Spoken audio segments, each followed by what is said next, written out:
In my early days of house job, blood transfusion was one procedure I did everything within my power to avoid because I thought it was a big deal.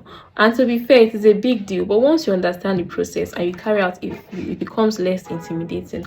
So I'm going to give you a guide on how to go about blood transfusion. I'm assuming that you have established an indication for transfusion, you've obtained consent, grouping and cross-matching and necessary investigations have been carried out, and the blood is now available in the ward.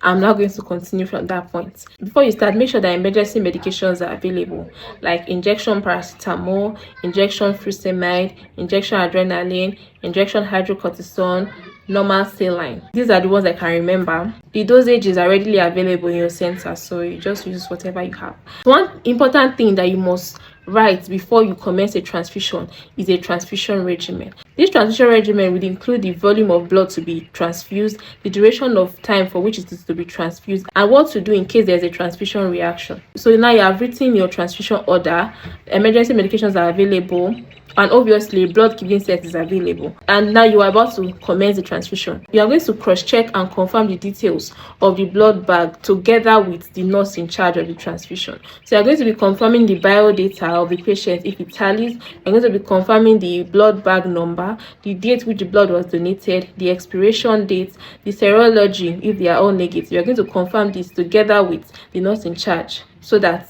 in the eyes of 2 or 3 witnesses, the truth is established. That's what you are trying to do. So now that you have done this, you are going to take a pre-transfusion vitals, which you will also document, and you set up the blood. The blood is usually run slowly for the first 15 to 30 minutes because this is the time where transfusion reactions tend to occur. So you are going to run the blood very slowly for this time and be taking the vitals every 15 minutes for this period of time.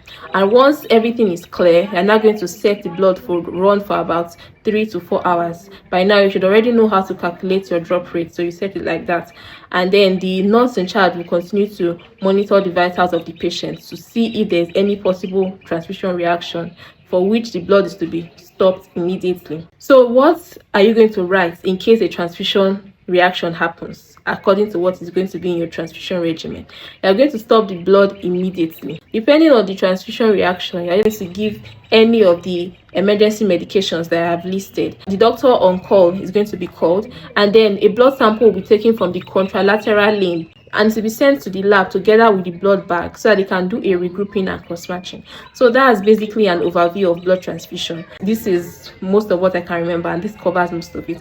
If you have any question or any contribution, please leave it in the comment section. Thank you.